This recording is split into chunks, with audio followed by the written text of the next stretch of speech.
Welcome everybody. I think the mic is not for you, it's for all the people at their screens in the world, and it's because it's registered and it's videoed, and we're celebrities? Of course. Of course, okay. And there's as well, for those, many of us will speak here, as always, and there's a gray line so that in the studio you shouldn't stay here because then the color is bad. Okay, welcome everybody. At the early time on Saturday, we are already quite packed. The two of us are moderating, and you see the agenda, what's coming.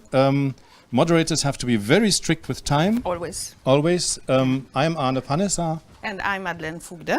Yeah, and I'll leave it to you to... Well, I think we have some small housekeeping rules. We will be very crowded here today. So you should feel free to circulate and be also in another room that we have prepared for you if it's too crowded in here. But we are really, really happy that we have all your people already here in the room, and we're looking forward to this day. But be prepared, it's going to be a little bit crowded, and that's a good sign. Okay, so then next is Arne to welcome us formally on behalf of SCI. Yes. Yeah? Good. And I understand that these microphones are not for you, they are for the rest of the world to hear us. So when you do speak in the room, you just speak loudly so we can hear each other. Good morning. So my job is to welcome you to SCI. It's the 12th time we've held this meeting. It's the 24th SuSanA meeting. So we're very proud to be doing this. For those that have never been here before, you're very welcome today, and I hope you come again as well. This is a very regular annual meeting. And just to do a little bit of patting on the backs, so SCI, and I'm one of those people at SCI, as well as GSZ, Arne, and eawag, Roland, were really the three founders of SuSanA. And I think the three of us can agree that these meetings, and the ones in the Global South every year, are just getting better and better. SCI, for those that don't know, is a think tank. It's a global organization with offices on most of the continents. It's an institute that carries out research into many of these hot topics that trouble the world today. And it covers in the whole vast field of environment and development. In fact, SCI last year was named the most influential think tank on environmental policies in the world, according to the University of Pennsylvania Index of Think Tanks. I like to think that SCI's way of working is having a positive impact on the way SuSanA has evolved. And we'll also continue to evolve as the years go by. And over the last 3 days here, we've been actually reviewing SuSanA's first major global market study, which was carried out by CAWST, C-A-W-S-T, in Calgary, and CECON in Switzerland. Calgary's in Canada, for those that don't know that. As part of this Gates grant that we have to further develop SuSanA. And the words think tank, they came out very strongly, especially yesterday. In fact, the meeting where we met with the core group representatives yesterday, who advised this Gates-funded 3-year project to develop SuSanA, we spoke about creating a new image and a new possible path for SuSanA, where we are in fact balancing knowledge management as you know it today, on the one hand, and then a think tank function on the other. So today you are living proof actually that this is the case. On this live stream and recorded meeting, you will be showing us that you have both think tank components as well as KM. So I'd like to introduce a new face to SuSanA, and I would like to introduce Simon Okoth. Please stand up. Simon is the new project manager for the Gates-funded 3-year development project. And he works at our Nairobi office. And he used to work at the Kenya Water Sector Trust Fund. I'm not sure if his boss, Ismail Shea, is here. He will be here. There's a whole lot we can learn about trust funds as a mechanism for actually governing and funding national WASH programs. So Simon actually has worked previously with the Gates Foundation on a much bigger project, and he's going to tell us a little bit about his thoughts about SuSanA and the theme of. So we'd like to just a light little applause for Simon. Welcome him to Stockholm.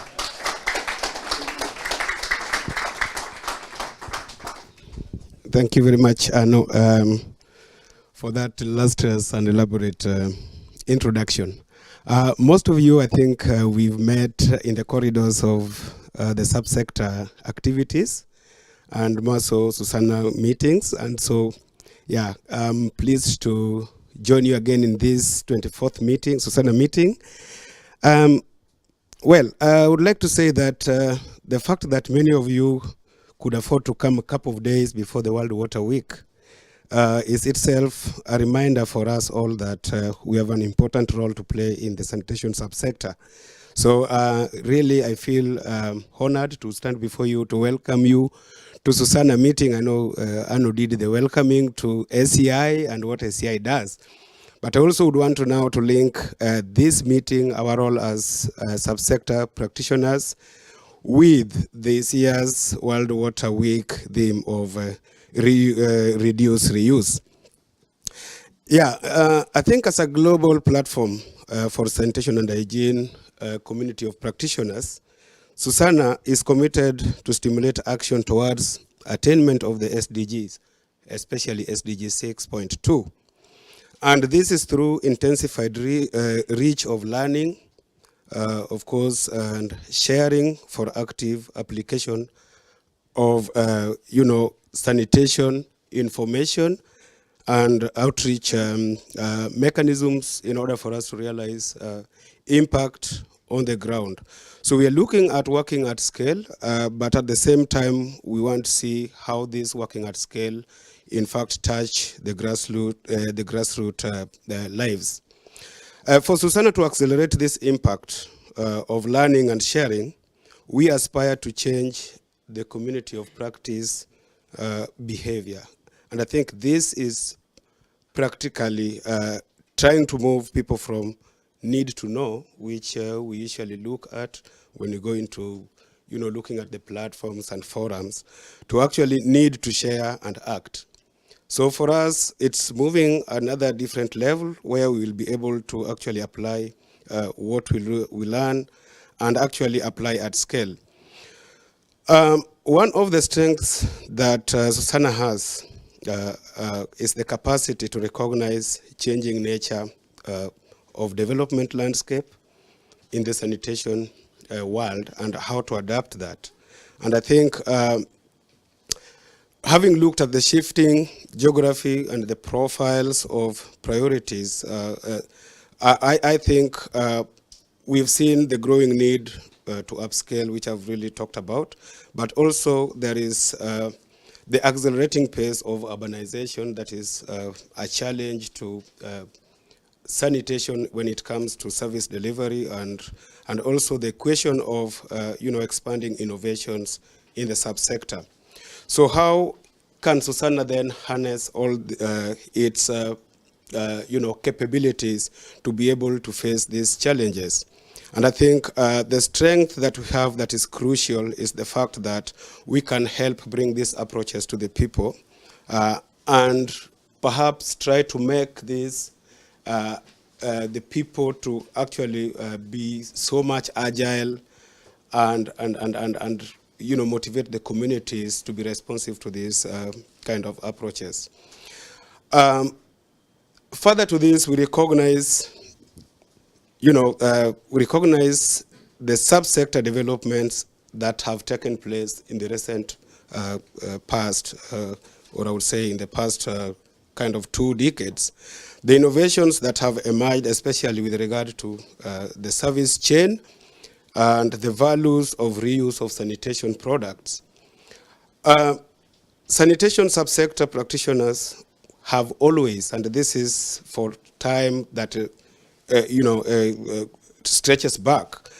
We have always advocated for reuse of treated wastewater and other products from sanitation for water demanding, activities, which so far is, really limiting the opportunities for other alternative uses for fresh water.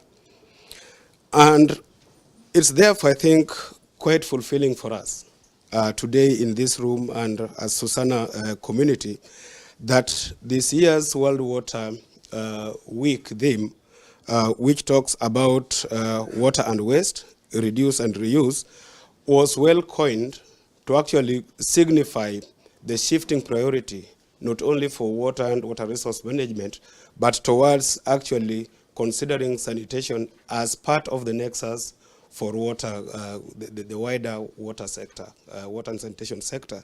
So I think this is a great honor for the community that works in sanitation today, that even as we move towards addressing some of these issues that already we've seen in our agenda today, that there is a strong link of our discussion today with the main theme of the World Water Week. And I think that this shifting prioritization of sanitation and, the whole service delivery in the subsector will be not only, for these kind of the conferences, but really carried out from the conferences, and we try to apply whatever we learn from the various innovations that are going to come on board, researches and case studies, and apply these especially for the Greater South, where the sanitation challenge is still a critical menace. I think with those few remarks, I wish to say welcome to the 24th SuSanA General Meeting, and I hope that today we'll feel challenged, we'll be excited, but above all, let us get excited and actually inspired to go and do something back at home. Thank you very much.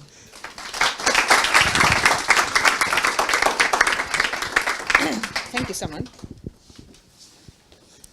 Okay. Right. Yes, now I have the pleasure of a very interesting part of the meeting. It's when we do a short introduction of ourselves. And I just want you to say that I recall the summer 2007 when I got a telephone call from a totally unknown person in my life. It was a certain Arne Panesar asking me how I was preparing the SuSanA meeting in Stockholm 2007. And I was there in my shorts, and I said, I'm fully prepared. And since then, I can tell you that has been my summer vacation, preparing SuSanA meetings in Stockholm. That was 10 years back. My name is Madeleine Fogde. I work at SEI. Now I would like to see who is in the room. So please say your name, your affiliation, and when someone told you about SuSanA and you started to interconnect. Arne, you go. Shouldn't we start from the back? No, we should actually start here. On that side. Yeah. So I will start. Kim Andersson, SCI, colleague with Madeleine. I'm co-leading the sanitation initiative at SCI. So. When did you hear from SuSanA? Right. I guess I worked in the EcoSanRes program, so right from the start, I would say. Yep. Thanks. Name, affiliation, and year of SuSanA. Okay. Good morning. I'm Omar Shushan. Actually, I have two hats. I'm head of the Jordan Federation for Environmental NGO. And at the same time, I'm executive director of Rural Family Society, one of the organizations in the Middle East, has a prize today in sanitation projects. Actually, this year, I know about the SuSanA. So I'm very excited to know much more about this alliance. Thank you. Yeah, thank you. Maybe you already. Good morning, everyone. My name is Doreen Balo, and I work for the GIZ Sustainable Sanitation Sector Program in Germany. And I learned about SuSanA in 2011. Yes, Arne Panesar, GIZ. When I learned about SuSanA, I was, I think, was I a consultant? I don't know, to GIZ, possibly. And I heard about SuSanA when we were discussing what should we do in 2006, I guess. That if the international year comes, what should we do? And that was designing SuSanA. Good morning. My name is Ann-Kathrin Tempel. I work for the SuSanA Secretariat, which is held by GIZ. And I heard about SuSanA when I was a master's student and I needed to do research. Carol McCreary, public hygiene lets us stay human or flush. And my first and last SuSanA meeting was the 4th in New Delhi. Good morning, everyone. I'm Prit Salian. I'm with iSan Consulting. I have been associated with SuSanA since 2011. All right. Good morning, everyone. My name is Mason Matoum. I represent the Rural Family Society along with my colleague here, Omar. And I'm the one responsible for the headache for Madeleine and Doreen for the last 2 days with the last-minute kind of travel plan. So sorry. That's how I introduce myself. Like, apologize first, then go. We're here to present one of the projects that we implemented back in 2016 and earlier this year. And I'm excited to be here. To be honest, I've heard of the SuSanA Alliance only this year, 2017. Thank you all. Good morning, everyone. My name is Alexandra Dubois. I work for GIZ Water Program in Kenya, supporting the Water Sector Trust Fund. And yeah, I can't recall exactly when I heard about SuSanA, but the same as Anne, I think it was when I was a master's student interning for GIZ in Eschborn, so quite some time ago. Okay. Good morning. I'm Charles Shindaire. I'm coming from Southern Water and Storage Company in Zambia. I heard about SuSanA this year through GIZ. Good morning. My name is Ngolia Kimanzu. I work for the International Department of the Salvation Army, Stockholm office. I learned about SuSanA, I think, 2015 from Madeleine. I used to be in the steering committee of the SIANI, Swedish International Agriculture Initiative. And I think Madeleine does a very good job of promoting SuSanA. Thank you. Good morning, everybody. I am Christophe Lejalet from a French organization called PSO, Programme Solidarité Eau. I am involved in the sanitation communities since the end of the 90s and fully involved in SuSanA and member, I think, about 2010, approximately. Hi, good morning. I'm Colette Genevaux, also from PSO. I guess I learned about SuSanA also during my master, but I really discovered it last year when I attended my first SuSanA meeting. Good morning. My name is Roland Schertenleib, ex-eawag in Switzerland. Actually, I heard about SuSanA in 2006 when I learned about this crazy idea to form an alliance on sustainable sanitation. And so at present I'm actually one of the 5 representatives of the core group in the project advisory board of the Gates Foundation. Hi, I'm Peter Hawkins, presently unaffiliated. Been working on sanitation for about, 30 or 40 years. And I'm not quite sure when I first heard about SuSanA, but it's just like the people I like to talk to, I suddenly found they all belong to SuSanA. So, so I do too. Hi, very good morning. My name is Stefan Reuter, Director of Border, and I heard about SuSanA also 2006. Good morning, my name is Alex Wolf. I'm also working for Border, based in Germany, and I learned about SuSanA in 2015. Hello, Teresa Wiesmann, Program Officer Africa for Border as well, mostly based in Bremen in Germany, and my colleagues speak about SuSanA every day, and this is my first meeting. Hello everybody, my name is Thorsten Reckertügel. I'm also working for Border as a regional advisor for West and Central Asia. And yeah, it's also difficult to say for me when I heard first time about SuSanA. I think it was also between 2006, 2008, I assume. Thank you. Hello, my name is Bella Monze. I work for the organization for the program Fit for School, a school wash in schools program in Asia of GIZ. I heard the first time of SuSanA when I was working within the Department of Education, and we had waterless toilets in 2008. And that was where we got some information from GIZ Sustainable Sanitation Program at that time. Good morning, my name is Franziska Bock. I work for the GIZ Water Portfolio in Jordan. And I believe I belong to those who heard about SuSanA when they did their master's research. In my case, that was in Mongolia some 3-4 years ago. Thank you. Good morning, I'm Jaime Tatay. I work at Comillas University in Madrid, Spain, and I heard about SuSanA a few weeks ago when Madeleine invited me over. So. My name is Sarah Gabrielsson. I'm from Lund University Center for Sustainability Studies. I also run a capacity building program at the University of Dar es Salaam in Tanzania. I heard about SuSanA during my postdoc 2014. Hi, I'm Olivier Mills from CAST, from that city in Canada called Calgary, for those who don't know. I learned about SuSanA, I think, in 2010. At CAST, we've developed virtual services, and we're thinking of doing an online space in sanitation, like, oh no, these guys have got it. So that's how I first learned about it. I'm glad to be here. This is my first meeting, even though I've heard of you guys for so long, and my team's been around, but it's good to be here this year. Hello, good morning. I'm Victoria Goodday, also with CAST. I work in partnerships. I heard about SuSanA probably 3 years ago, and I attended the general meeting last year. Good to be here. Good morning. My name is Laura Kohler. I'm also with CAST, and I first heard about SuSanA in 2011. Good morning. My name is Alim Busman. I'm working with CWA Switzerland in the program CWAS Middle East, and I know about SuSanA since my studies, but actively involved since last year. Yeah, my name. Yes, okay. My name's Tim Forster. I work with Oxfam, and I guess I've been messing around with poo since the late 90s. I think I heard about SuSanA in about 2006, and I remember distributing some of the technical briefs around urine diversion toilets to other Oxfam colleagues to try to inspire them. I'm not sure it succeeded. Anyway.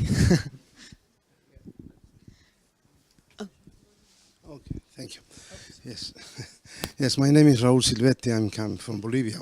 I represent Foundation Sumahuasi. I have been in contact with SuSanA in Rio for 5 years ago, I think. Thank you. Good morning. My name is Daniel Bothma from Zambia, GFA. I learned about SuSanA last year when I was preparing the guidelines for sanitation planning for the district. I used part of your materials to come up with these guidelines, and we are piloting them in 4 urban districts. Good morning, everyone. I'm Nachombe Nangamba from the local authority in Zambia in Lusaka City Council. I work for the public health department there. Oh, I heard about SuSanA a few months ago. They had a meeting in Lusaka, though I didn't attend. This is my first meeting. Good morning. My name is Ilenga Nkata, and I work with the Climate Friendly Sanitation Program in Lusaka with GIZ. And I recently only learned about SuSanA this year. Hi, I'm Michael Lindenmeyer, and I'm with the Toilet Board Coalition, and I'm also a fellow at the Sorensen Impact Center that has a partnership with Borda. And I first heard about SuSanA in about 2010 when I pulled together and co-created the world's first global sanitation hackathon. I created a thing called Toilet Hackers, if anyone remembers that, the good old days. So I love sanitation, and I'm super happy to be here. Good morning, everyone. My name is Jenny Karlsen, and I work for Water Supply and Sanitation Collaborative Council. And I first heard about SuSanA when I had my first work mission to Madagascar last year at the Global Learning event of Global Sanitation Fund. And that's when I heard about SuSanA. Good morning, everyone. My name is Thilo Panzerbieter. I'm director of the German Toilet Organization, which is a part of the German Wash Network that some of the other members are also part of. Have been with SuSanA since the very first meeting and was there when it was born. And I'm now, together with Roland and a few others, on that advisory board on the Great Gates Grant. Hello, I'm Joel Wilimski. I did an internship at the GTO this year, so I heard the first time of the SuSanA this year. Hello, I'm Roland. I study international disaster management in Berlin, and I think I heard the first time of SuSanA in the WASH and Emergency course from the GTO.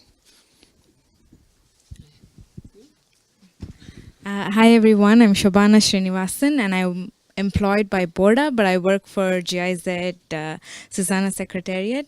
I think back in 2007 I was still a wild teenager when SuSanA started, but I got to know about it when I was doing my master's in 2014. Thank you. Hi, good morning. My name is Claudia Wendland. I'm working for WCF, Women Engage for a Common Future. We're an NGO part in SuSanA since maybe 2007, 2008, around the International Year of Sanitation. I'm co-leading this one working group, 7, which is on rural communities, WASH in schools, and gender. And I'm also part of this advisory board for the Gates Foundation project. Hi, good morning. My name is Lourdes Valenzuela. I'm part of the Aguatuyas board, and I'm here from SuSanA since 2010. Where are you from? I'm from Bolivia. Oh, yes, great. Morning, Gustavo Heredia from Aguatuya in Bolivia also. We are a SuSanA member since 2010 in Rio, the 11th meeting, I think. Hi, I'm Yannick Friede. I work for CCON, and I think I first heard of SuSanA when I was developing an outreach strategy for another network, trying to understand what you did in around 2010 or 11. Hello everybody, my name is Leonela Barreto. I also work for CCON and also for SEWAS. And I think I heard about SuSanA in 2007, 2008, when we had this project called NetSaf, that some of us worked together. And that's why we got together and started thinking about SuSanA. My name is Jan-Olof Drangert. I've been working in the sanitation sector for a number of years, and presently I'm working with building ecological houses, practicing the things we have taught. And I heard about SuSanA from the inception.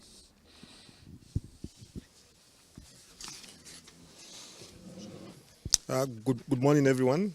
My name is Jonathan Kampata. I'm from Zambia, from the Lusaka Water and Soil Storage Company. We are working with GIZ on the urban sanitation program, and I heard about SuSanA about 4 weeks ago.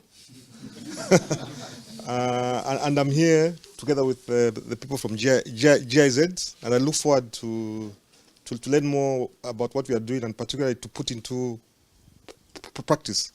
Thank you. Good morning, everyone. I am Nyonge Piri from Lusaka, Zambia. I work for Lusaka Water and Storage. I came across SuSanA through the work that we're doing, trying to integrate on-site sanitation in the sanitation service provision for the utility. That is working together with GIZ. So, thank you. Good morning, everyone. My name is Trevor Sturridge. I work for GIZ in Zambia. I'm team lead of the project on climate-friendly sanitation services in peri-urban areas of Lusaka, and work closely with both our Lusaka Water and our City Council colleagues. And I heard about SuSanA back in 2011. Good morning, I'm Hannah Neumeier. I work with WASH United, heading the human rights work there. And I think since I joined sort of the sector in 2010, SuSanA was sort of, people talked about it. Good morning, I'm Carolyn Moore with the Global Handwashing Partnership, and I first learned about SuSanA this year.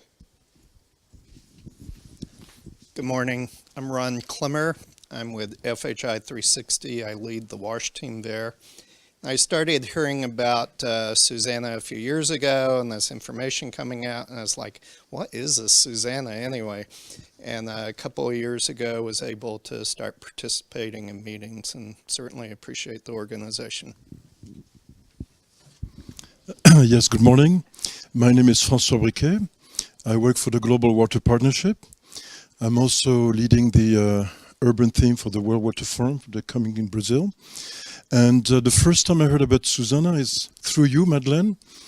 So I don't remember when, but I can confess to you that I think of SuSanA every morning at breakfast time, because one of the first meetings of SuSanA was in the KTH on the other side of the lake. So I live on the other side of the lake, and I see this place every morning. So.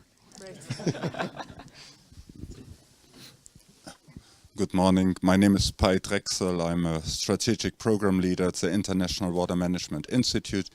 And honestly, I have no idea when I heard the first time about SuSanA. You might tell me. Good to have you here, Pai. Good morning. I'm Thorsten Kiefer from WASH United. I think I must have heard about SuSanA in 2010, and I'm quite sure it was Thilo who told me about it. And WASH United then joined in 2011. Personally, it's my first SuSanA meeting. So I'm super excited about today. Oh, great. Excellent. We have been around so long, and this is your first meeting. Okay, some very prominent lady has entered the door, so I would like to... Yeah. So let's start in front here, please. Good morning. My name is Christine Moe, and I'm the director for the Center for Global Safe WASH at Emory University in Atlanta. And I think I have come to some very early SuSanA meetings. I think so too. I think there was one of the early meetings, I was the only American at the meeting, so.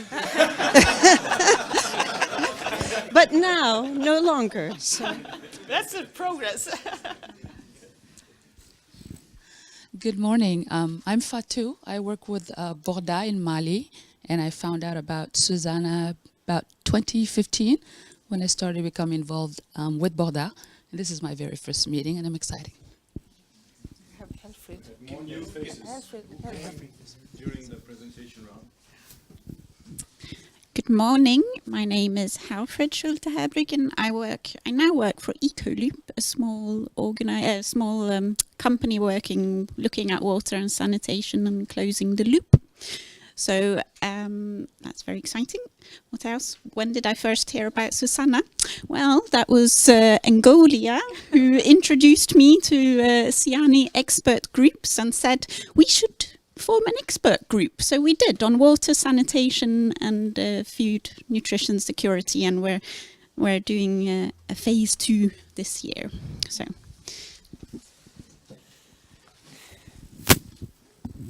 Okay. Here's one more.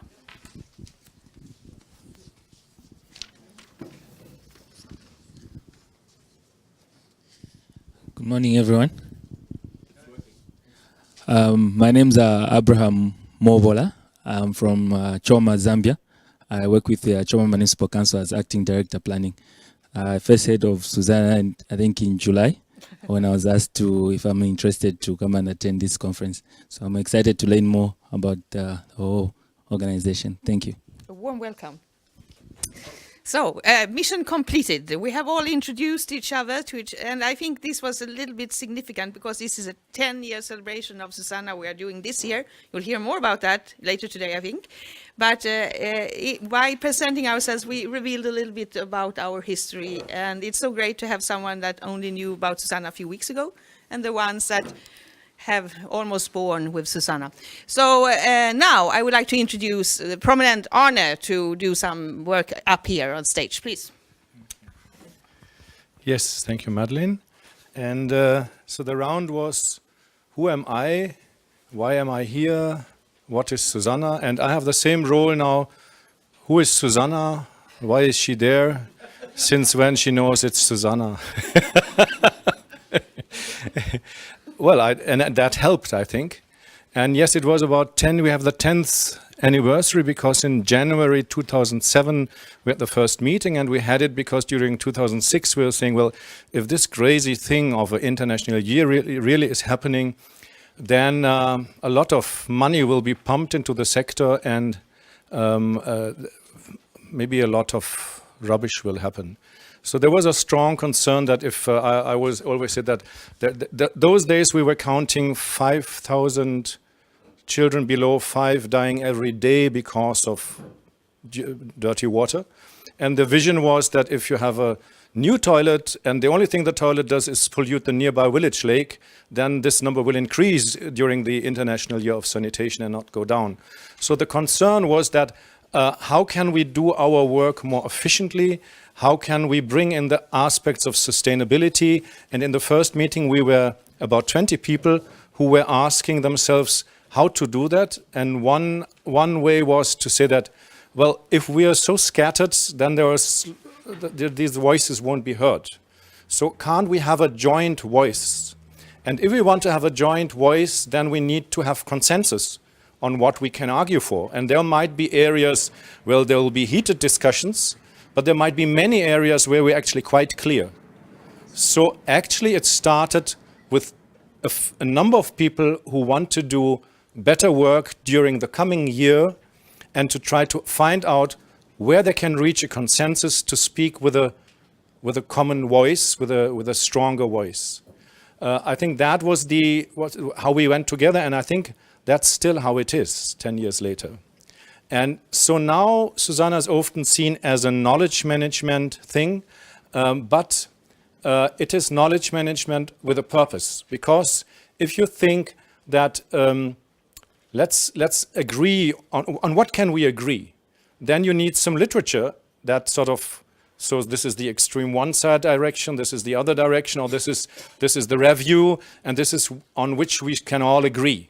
So actually when we started the library, we were not starting a library because we wanted to have many publications on sanitation, but we wanted to make the case for where we can speak with one voice. And the other thing was that then there was a discussion, we started actually with the thinking, what are sanitation and financing? Isn't it a wrong calculation if you finance, if you talk only about the cost of the infrastructure and not if it doesn't work at the cost of the dying children and of all? So what is actually the political economy? So one working group was formed about sanitation and financing political economy. One then, yes, was on knowledge management, one was on urban sanitation, and so on and so on. But again, it was not to make libraries, it was not in the first sense to make knowledge management, but actually during a quite short period of time under pressure in that next year, what are the key publications, what are the key messages, and then the other, I think, very important thing was we will all be under pressure in the same direction. So if two people are under pressure in the same direction and have the same task, can't they join? Then they have somebody to talk to. Yes, please come, Elisabeth. They have somebody to talk to. So that matchmaking was another motivating factor.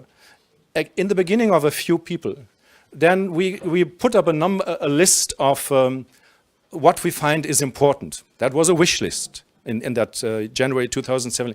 There were titles, possible titles of working groups. And then we said, okay, nobody can do that. And there was no funding. So the only reason that we could do that was if we find somebody who has it on his table, that he has to do urban sanitation and he's ready and is confident that talking to a few other people will make his work better and is efficient for him. So he's not starting a top-down way that now you do urban sanitation, but it was in the coming year, how can I be more efficient if I unite with a few other people and organizations to get something out and clear. So that's how we started. So then in the second round, we said, now you can only vote for a working group if you're ready to work for it. And actually we were thinking, well, this will reduce the number of working groups very much. And it didn't. We were surprised how many working groups stayed there on the wall. And there were a few which we then said, okay, let's throw the others away, let's keep going. And there were one, for example, I think one was sanitation in emergencies. Nobody was able to do it. But we didn't want to put it from the wall. So we said that, okay, let's keep it at the wall as a call for action. That we admit nobody's here who can do it, but we all think it's very important. Another one was this political economy of sanitation. Everybody said, well, this is really crucial. And nobody said, well, I can do it on weekend. Nobody has free weekends for that task. So we as well kept it there and said that, well, who might come up and do it? So now I was talking about SuSanA on its way, the working groups. The vision document up there is sort of saying let's write down on a few pages what we're actually heading for, what do we want to do. And then we're proceeding, and then we started to stop SuSanA, to say enough, because the international year was over, and we're saying that, well, that's it, shouldn't we stop it now? We wanted to have a more efficient international year. And then there were too many voices who said, well, actually, no, let's go on. It's not too bad. And so we went on, and so we were actually then seeing what we are doing more in the continuing to achieve not the international year, but actually the MDGs, contribute to the MDGs. And now, 10 years later, we're 2 years into the SDGs. And so that's sort of the shift of what's happening, and we'll hear many things about that. So now I'll click through what is there. So maybe today one could say SuSanA is an open network that wants to support achieving the SDGs in and around sanitation. It links ground experiences with an engaged community. It turned out that we had sort of a number of members, partners, individuals on a policy level or on sort of bigger organizations, but soon, as we wanted to have change on the ground, we had a number of grassroots organizations as well, and we wanted to be of service for both and to bring them together, and that stayed on. And yes, consensus building around, if you try to analyze where can we speak with one voice and where not, immediately you'll find the hot topics where there's discussions.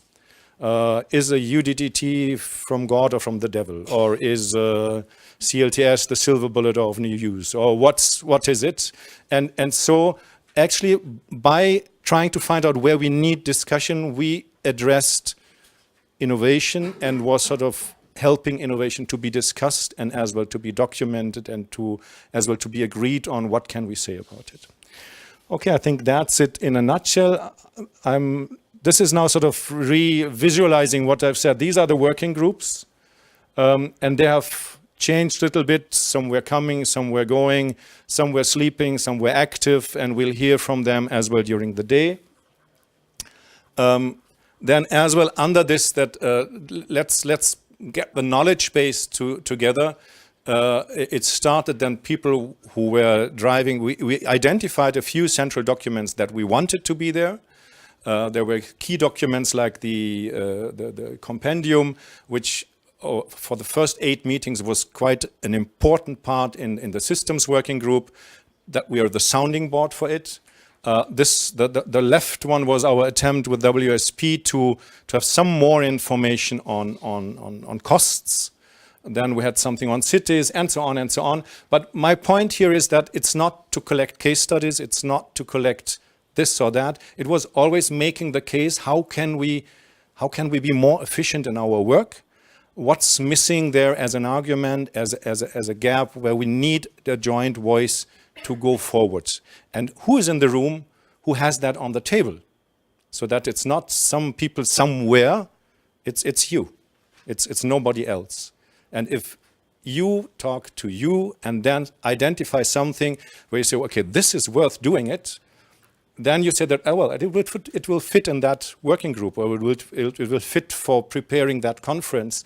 And then it comes up and forms part of the bigger picture. Nothing else is there, I would say. Yes, then we tried, as it was growing beyond all expectations, we tried different ways to how can this matchmaking, this communication can happen. So with the now 300 partner organizations, can't partner describe, this is my organization, this is what we are doing, this is what we're interested in. So if you want to find in that country a partner, make it easier in that way. Yes, these are just numbers, and I don't think I have to say much about it. It's growing. That's actually the only message of that slide, and in different dimensions, but that's how it is. And it's global, and this is just the countries and the members and the partner, in this case, the members of the countries. And it started a lot with face-to-face meetings. In the first 2 years, we had 4 meetings a year, because we wanted to influence the preparation of the international year, and we wanted to influence what is happening in international year. And then we had 1 meeting here in Stockholm, and one meeting in the south. And the face-to-face situation is a crucial one to be creative, and then you can go on in the virtual world. But this face-to-face situation was always felt as very much being needed as well in the global south and as well here. So then, yes, so that's it for a moment. So then actually, why is it working? A network is a loose something with no commitments. You come, I don't come, no, I have to drink coffee with someone, I can't come today. So that can't work. So actually it started to be a mix of a very loose network and well-defined cooperation systems from the very beginning. We heard NetSAF, which was an EU project. From day one, actually, people said that, okay, if we want to have that knowledge, actually you and you and you, can't we apply for a project from the EU which is doing that? And so a number of EU projects in the very beginning were formed, sort of trying to produce results that were useful to SuSanA and as well to use the SuSanA network. That was after the publications. Soon there were coming a few of these EU projects, and that is what we called cooperation systems. So now, yes, and I have to say that the German ministry from day one in the Sustainable Sanitation Project liked the idea of this thing happening. So from day one, we could say for the next 2 or 3 years, we are safe. And since then, for 10 years, I have to very much say thank you to the German ministry, and Daniela Krall is on the way to come to this meeting from the ministry and will be with us in the afternoon. The German ministry has paid the room rent to say that this should happen. And it has continued to pay the room rent because it liked what is happening in the room. And what's happening in the room to an extent is these cooperation systems, and the big ones are that as well quite soon, I don't know when was the phase 1 of the SEI grant, the Gates Foundation said that you have a forum and we have 90 or 120 projects to reinvent the toilet. But these are mostly in universities, and the universities are not too much discussing it with the public. So can't the forum be a place to discuss these grants? So that was sort of a clear-cut cooperation system with clear tasks, which improved the forum of SuSanA. So the outcome for SuSanA was to have a better forum. What's the time? Am I late or is I?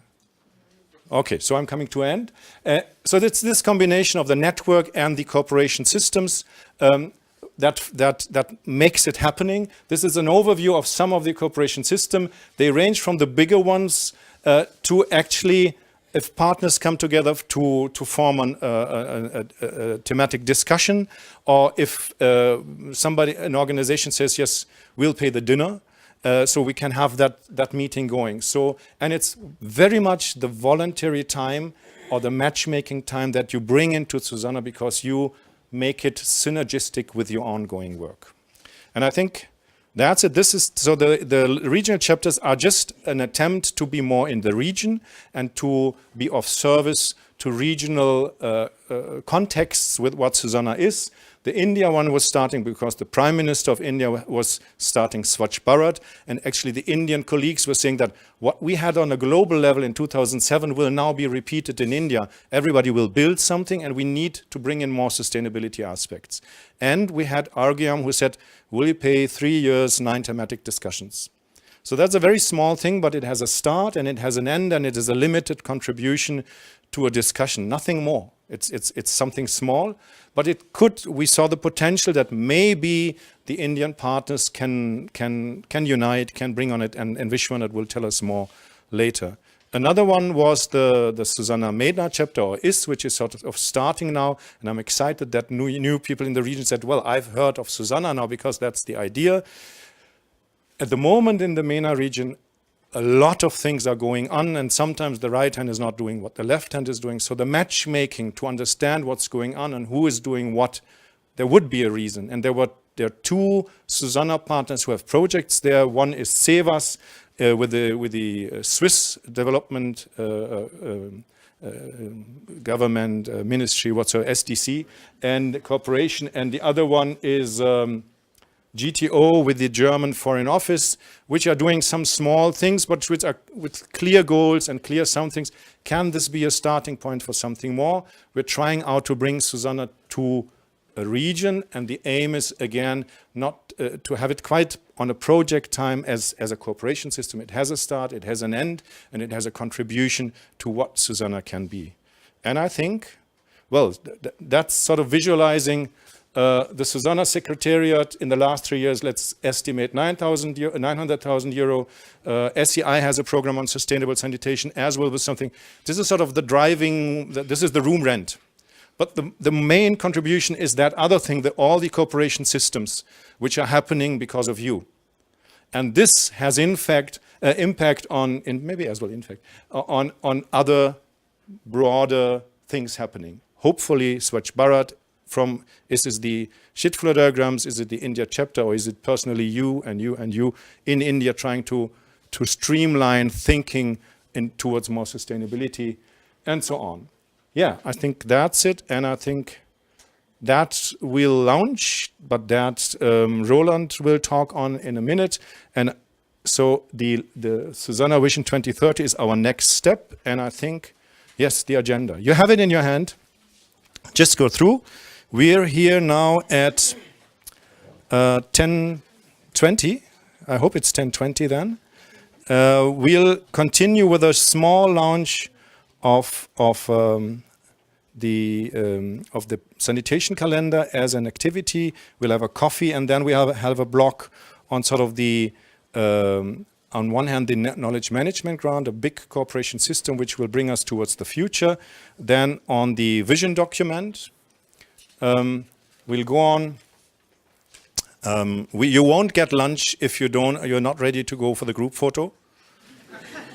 Yeah, so be fast for the group photo, be ready to smile, otherwise no lunch.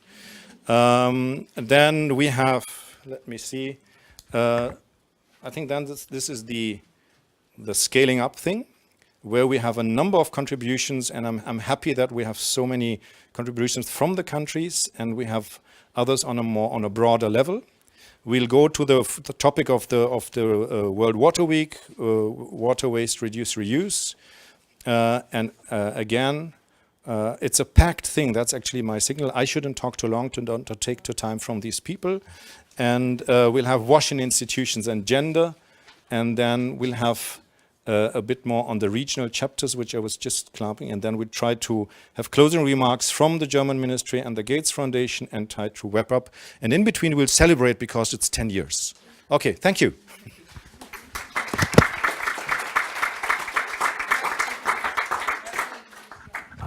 I'm now introducing, but you're moderating with me, so yes, please. That's why I'm reminding you that the next program point, I have the honor to introduce Jenny Karlsen from the Water Collaborative Council, and she's going to introduce to us a sanitation calendar. That sounds really great. Welcome. Thank you. Good morning again, everyone. So I'm here today on behalf of the Water Supply and Sanitation Collaborative Council. So my presentation is really on the pre-launch of the sanitation calendar, which is a joint project between SuSanA and WSSCC. And I wanted to, is it this one? Okay, I wanted to just give a quick overview of what I will be presenting. So first, because I think there are some new people here in the room, I want to say a few words about where I'm working and what we are doing and why the partnership with SuSanA is so important. And that's linking back to the presentation that was just given here today. And then talk about the sanitation calendar. So just to give you a little bit of a kind of snapshot of who we are. So the Water Supply and Sanitation Collaborative Council was founded in 1990. It's a UN-hosted membership, multi-stakeholder membership and partnership organization that is really focusing on ensuring sustainable sanitation and better hygiene for all people, with focus on the most marginalized and vulnerable members of society. And we have a specific focus to ensure that we are advocating for equality and non-discrimination, and we are focusing on building stronger expertise on gender equality specifically, and using MHM as an entry point. And I should mention here, because we're talking about 10-year anniversary, WSSCC has also gone through the same type of homework, and we had the great pleasure of having Amina Mohammed, the current Deputy Secretary General of the UN, as our chair until April. And so our new strategy for 2017-2020 is really very much influenced by her, as she was the architect of the SDGs, and we're trying to see how our work can really help to bring different sectors together, integrate how we work, and having a stronger impact on other SDGs such as education, health, livelihoods, and gender equality. So that's a little bit about our mission. And then we are, just as SuSanA, really an organization that is there for the members and our partners. So we have 3,600 members in 141 countries, and national coordinators in 16 countries. And really what we want to do is to try to collaborate and promote and coherence and collaboration at the country level, regional level, and global level. And these national coordinators are, of course, vital to this, because that is what we are there for, to help the people on the ground doing the work. And we have two ways of working, main ways of working, and one is the operational part, which is operated through the Global Sanitation Fund. And the Global Sanitation Fund is supporting country-led behavior change programs on sanitation and hygiene, and mainly in South Asia and Africa. And the other part is really where the collaboration mainly comes in with SuSanA, which is the normative work, policy advocacy, action, research, applied research, learning, and knowledge sharing. So that's really where our partnership with SuSanA comes in. And I just wanted to mention that we really appreciate that partnership, as we are having a great network and a great scope of working together and actually having a greater impact. We have already started this many years ago, and we had an important meeting in 2013 where we have also a report that came out that said we have to collaborate better in the sector between ourselves to help multiply the impact of what we're doing. And one of the things we decided to do was exactly this sanitation calendar, but many other aspects as well. So we have already had several thematic discussions through our community of practice and through SuSanA's network that has helped to drive innovative discussions in the sector, for example, on behavior change, slippage challenges, and private sector engagement. So that's really a little bit of the background. And then we come to the sanitation calendar. So the sanitation calendar, the idea and concept about it was really what I've kind of mentioned, that we need to have a greater sector coordination and integration. And there's a great scope using technology for that. Of course, it's very rapidly evolving, and it all depends on where you are in the world, how you use the technology. But what we have developed is an online sanitation calendar that we hope can be useful for all the members and partners of our respective organizations, which will allow all the members and partners to insert any activity or an event that they feel that they want to share with other partners, which can be again filtered according to region, language, country, and theme. And what we really hope is that it can be useful at country level. For example, our national coordinator in Nepal or in Malawi or in another country can use this actively as a tool, and that can again help to create collaboration and integration with other partners of SuSanA. So unfortunately, I don't have a live version of it here, but this is kind of how it will look like. Of course, this is just a beta version, so you can see that there's not really the real meeting here. But so it's just to give you an idea that how it will be visualized. And funnily enough, we put 99th SuSanA meeting. So the target audience is the SuSanA partners and WSSCC members, and it does require you to log in and register.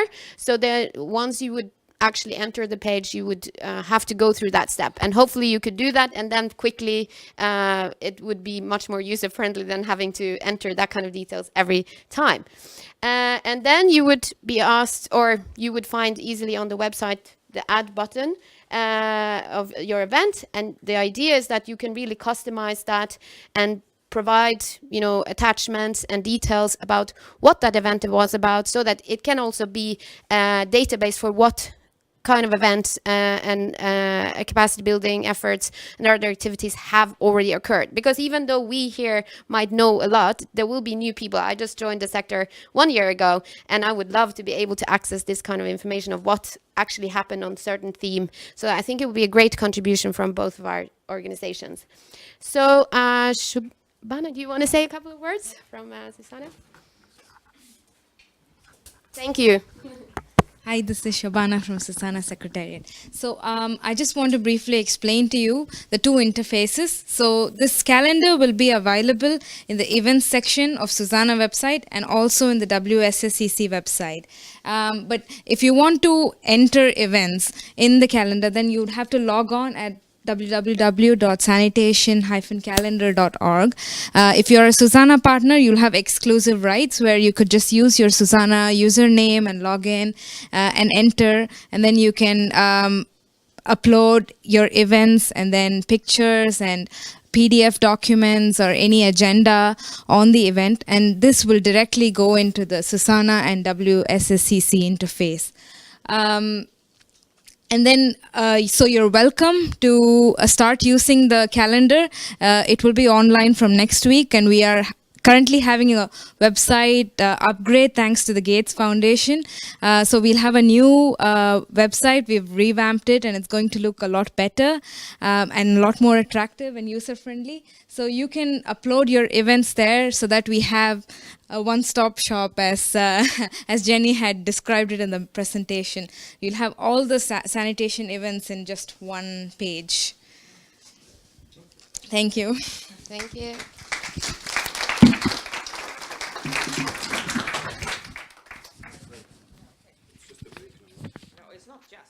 It's not just. No, no. Break's very important. So it's not just the break. The break is very important, but it is 15 minutes. And we have now, how late are we? No, we are 5 minutes, something like that. Wow, so it's perfect. And I won't reduce it to 10 minutes. So I would say we reunite at 10:50. Yeah. Enjoy your break, and it's very important because it's the matchmaking time, and so all this time it is there. And that's how we all come on the same page, yeah? That's the network. Enjoy your break. Enjoy it.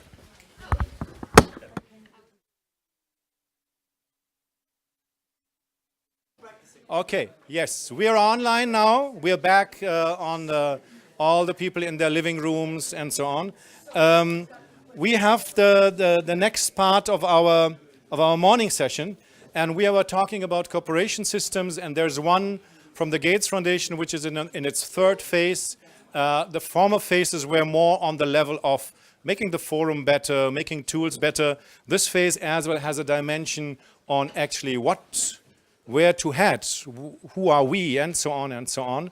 I think we discussed 3 days the last week just on understanding the results. And Simon Okoth has the unmanageable task to give this the top of the iceberg in just 15 minutes, and we'll have a few questions. This is more in saying that you're aware of what's going on, and those interested will contact us to be more in touch or deeper involved. There's enough work. If you want to work, always welcome. With these words, Simon, I think time for you.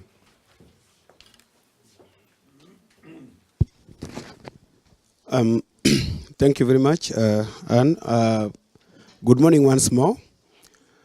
Yeah, it's good to know that SuSanA is not stagnant. So I think in the earlier presentation by my colleague in SuSanA, he did elaborate that we are not stopping any soon with the development of, elaborating on the information platform so that many of us can be able to access relevant information, sanitation information, to apply. Oh, louder? Oh, thank you. So I'm just going to elaborate in brief the phase 3 financing of the SuSanA Sustainable Sanitation Project that is done by the Gates Foundation. And we are proud to say that SCI has also done very well to bring this funding on board to support the operation, the improvement of the platform for the users to be able to access the information as they want. This is a consortium implemented project that has a number of organizations. Of course, we have both Oxfam and WaterAid also coming on board, and of course we have other consultants that are supporting also the project. The project is running from last year, October, to the year 2019, and it aims at improving the effectiveness of the information that we disseminate, we collect and disseminate to the practitioners for purposes of facing the challenge of sanitation, especially if you look at the greater global south, where, as you can see from the red indicators, we are really having low progress in terms of sanitation coverage progress. So that's really what we are looking at in terms of the project, and we are looking at really making the platform and the channels for disseminating this information more friendly to the users and also more targeted to the users, so that really they don't spend so much time in terms of trying to locate what they want and also trying to synthesize. Yeah, in terms of the key critical outcomes for the project, we are looking at really trying to see how do we position SuSanA appropriately for the diverse number of users, the policymakers, all the way down to practitioners, and of course the grassroots to whom we want to see this impact upon. So it calls upon people thinking big in terms of how do we expand the reach of the network through improved platforms.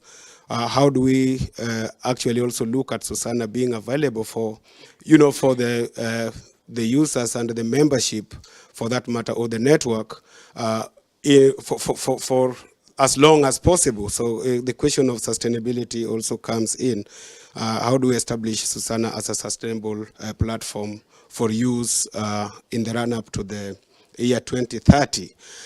And some of the critical activities that have been identified as being important for this exercise as we race against time in terms of improving coverage of sanitation included, taking critical studies, the user experience study with regard to two websites, the SuSanA website as well as the forum website, and also looking at who are our stakeholders, what are their actual requirements, and in terms of what can we do to in fact be able to address their critical needs as they undertake the challenge of the challenging job of increasing impact of sanitation activities. So, the user experience study is already undertaken, and I think we've incorporated lots of recommendations that came from the users, what they feel should be altered, what they feel worked well within the two platforms or within the two websites. And so I believe that in the next couple of days we should be having a new look SuSanA website together with the forum. So hold your breath, it will really be exciting. Yeah, so that is already done, and we are moving quite well with that. The next bit of the study was to take a stakeholder market study, which is currently being just finalized. It was being done by CAST and SECON. My colleague Arne did mention that in the morning. And it's really looking at what are the strengths of SuSanA in the current, information sharing platforms. What are our strengths? What are our weaknesses? What are our opportunities to collaborate with others who are also in this particular business? And the scope spanned around creating a baseline and looking at what is currently there, and then developing a strategy that would then take us to the next level, And of course, this strategy will have to be, the impact of this strategy will have to be measured through established performance indicators. Yeah, just a bit of this diagram is becoming a hallmark for some of our presentations, and you will bear with us that looking at the approach of this particular study, it was envisaged that as much as it's good to look at the supply side of, the information, you can evaluate, the needs of the supply side. But really, you have to understand what are the demands, so that you do a proper matching of, your interventions. And so the study took the approach of evaluating the supply side and, of course, also the demand side. And this actually comes in handy to support the strategy in terms of trying to target properly the audience, so that you don't really, as it came in the user study, that you really have everything for everyone, even if they don't need that. Some of the indicative results from the user, from the stakeholder study, market study, has been shared with us, and what is emerging is the fact that we need to really organize the materials and the products through the different channels that are popular with the people. So the wider audience or respondents that responded to some of the critical questions were looking at, we really have to differentiate the target and the market, try to see what the policy people need, as opposed to perhaps what the practitioners need, and really what is it that the grassroots CBOs will require from the same platform. And in doing so, also try to see what are the appropriate channels that they can actually access this through. So this has actually emerged, and I believe that in the next couple of days, the team still is going to finalize this, and this will be available for all of us to see, and not just to see as in terms of outcomes of the study, but in terms of how has that influenced the SuSanA operations and give it a new impetus in terms of reaching out to wider group of people in a very differentiated and disaggregated manner. With that, I wish to call upon Dan and Carol just to give an insight into another activity that I've not highlighted within this presentation. Dan. We learned a nanosecond ago, just at the same time you did, he was going to call on us. So what we prepared to do is pass this little card around. So would you just take these down the row? Take them down the row and give 5 to each.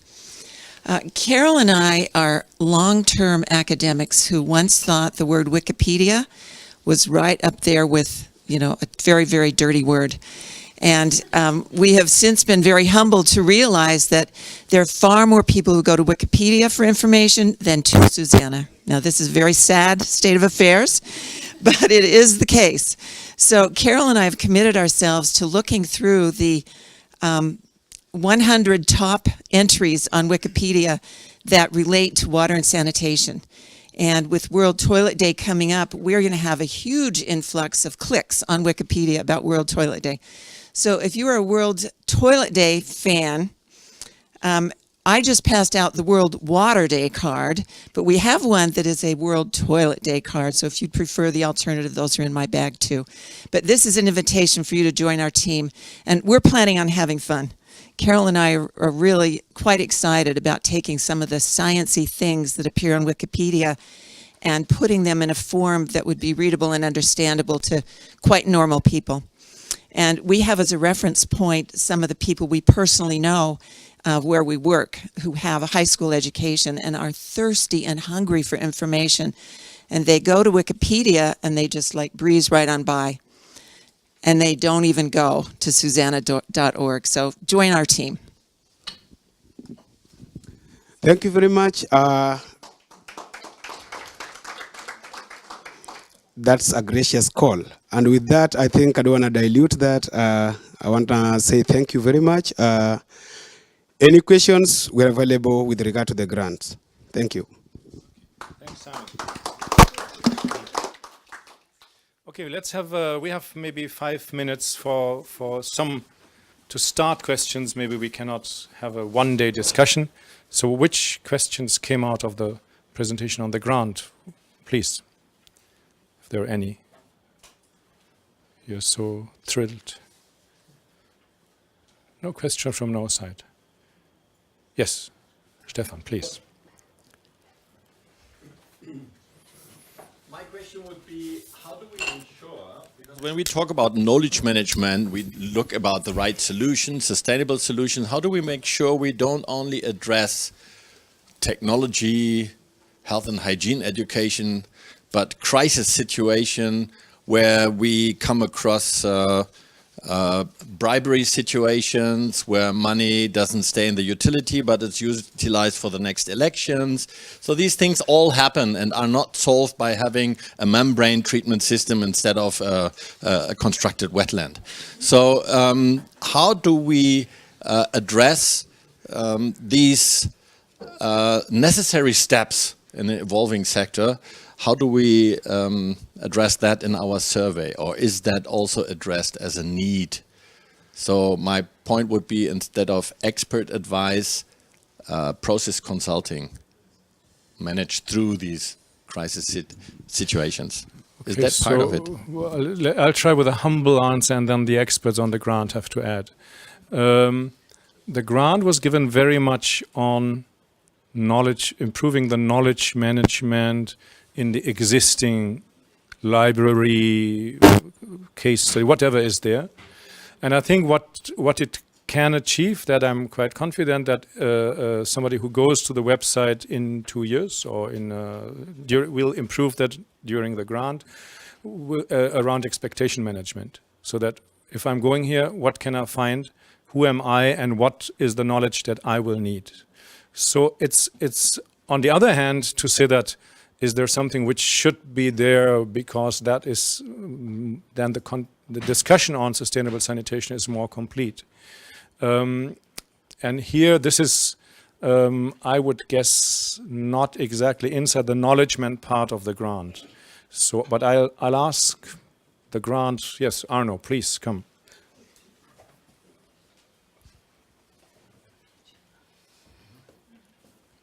That's a great question, Stefan. Just to say that curation is below the peel, the outer peel of knowledge management.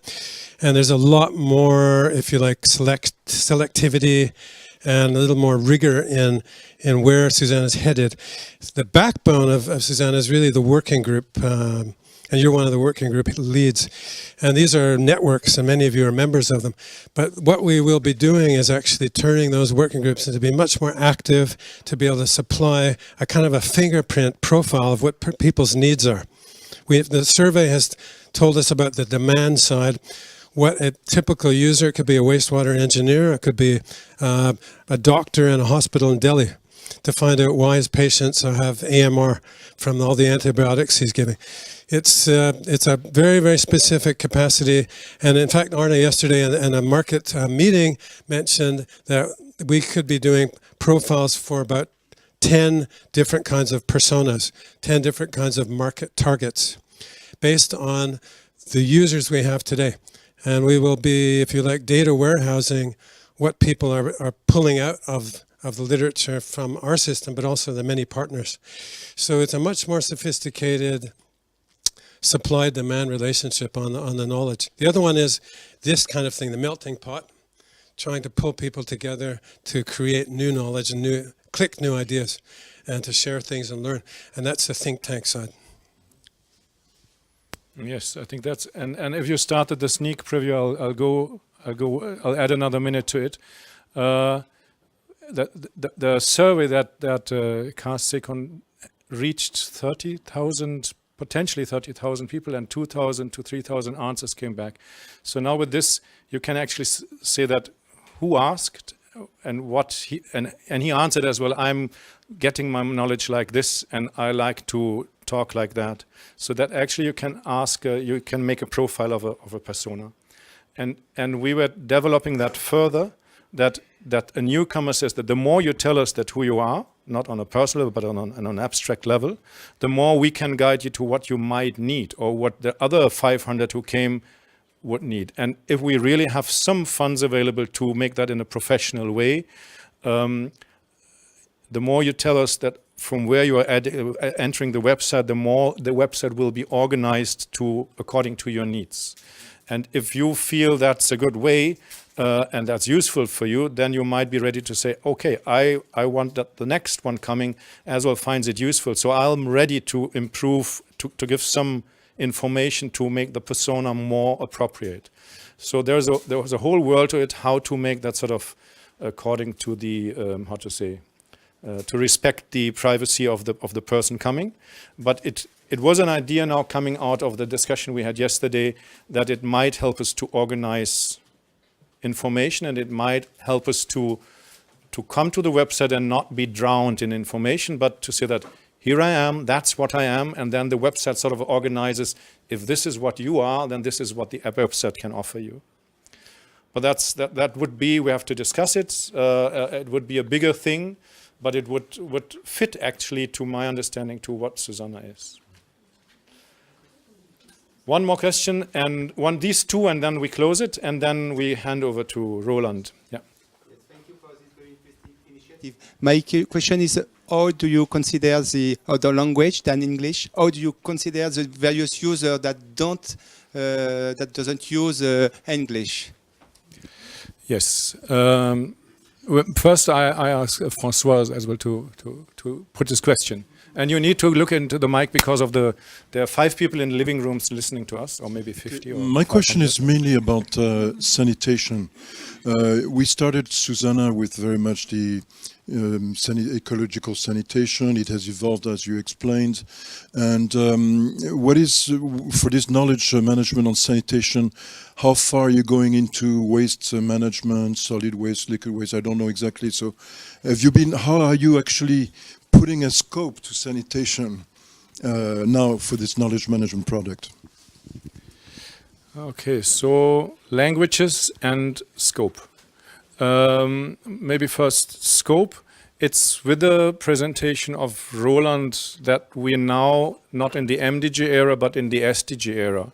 And in the SDG era, actually what we started 10 years ago with the working groups to say that sanitation and nutrition or emergencies or climate change. So this is now formalized through the SDGs. And this is actually what's relevant for sanitation, sensu lato, in the broad sense. That's relevant for us. And it's not top down that we say it's relevant, but it's more that we need people who do it. If then the maximum sort of contradiction can say everybody finds it relevant, but nobody's ready to do it. That we have in a few cases as well. But otherwise that defines the scope and to sort of to look at sanitation in really a broad, in a broad sense. Languages, some are the same answer.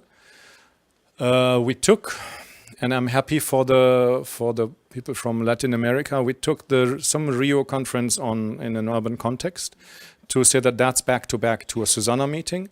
And we took that as an opportunity to translate some material in Spanish and Portuguese. And we said that we can do the effort anytime, and we try to kickstart some activities as well in Spanish and so on. The next thing, we had the newsletter for some time in French. Then depending on the subscription, it was stopped because there were not too many subscribers. So it's sort of demand oriented. Another attempt is the regional chapters. We are discussing to do something in the India chapter as well using Hindi. So we're aware that we are not good in languages, that we are too North, too English. And we try to go with the demand, create some activities that allow us to go more to other languages. That's it on a very broad level. Is that fine? Others want to add? Maybe the consultants can add. The language, yes, we got information on languages a lot as well from that. Yes, but I will tell the joke first. We ask in English, French and Spanish do we have problems with languages? If we would have asked in Hindi, Chinese dialect, and some other languages, do we have problems in African local language? Do we have problems with languages? I think we would have got different results, but please tell us. That's really the answer to what came out of the survey, is that it is a bit biased in the sense that the survey was only in those 3 languages.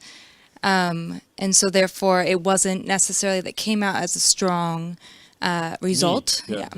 Yes, but we had how many French answers, how many Spanish answers? Out of 2,000 or 3,000, I don't know. Out of about 3,000 responses, about 300 total, so about 150 in French and in Spanish. Okay, so 10% of the answers were in those languages. And then also that those responses weren't necessarily from the French speakers, the Spanish speakers were not from regions where that was the local language. They're practitioners in Asia and Africa and etc. Yes, and we have a huge sort of, let's say, governance problem. We're ready to go to the regions. We're ready to go here, but we are not. We're not an institution. WSSCC, we have representatives in so many countries. We don't have. We have a loose network with a loose. This is the plenary meeting. It's relevant what you say. We have a core group. But that's it. There's no top-down thing. So it's an invitation to all of you to think about how this can be useful for your work, and then SuSanA can follow. But that's how we work. And I think this is, we can close this here, and I invite Roland here. I could take half a day to introduce you, Roland. But I think, yes, so many people admire you. I'm one of them. We have started about a year ago, 2 years ago. Well, when we saw that these SDGs are coming, it was quite clear that we were MDG oriented. Now we should be SDG oriented. Thanks to the group of a few people who then started to look at the vision document and look at the interlinkages, that what does it mean for us? And so that's actually a big moment. Is this the launching moment now? So then let us launch together, or do it at the end? No, we do it now. We are launching the 2030 vision document. Yeah!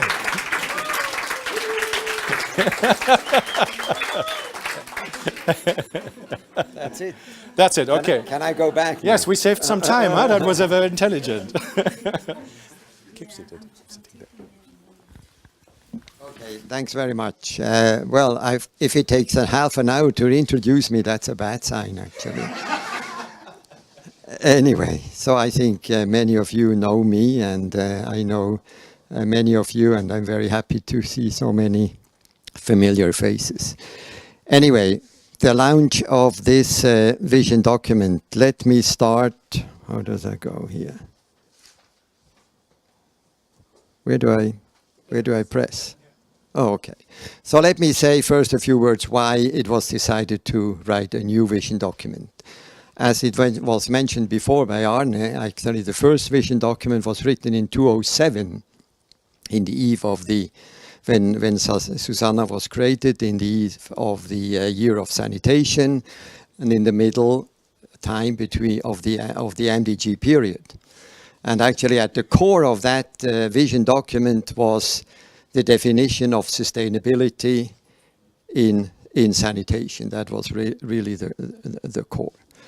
Now, as you all know, in almost exactly 2 years ago, the SDGs were adopted by the UN member states, the 2030 Agenda for Sustainable Development, including the 17 SDGs, including one dedicated goal on water and sanitation.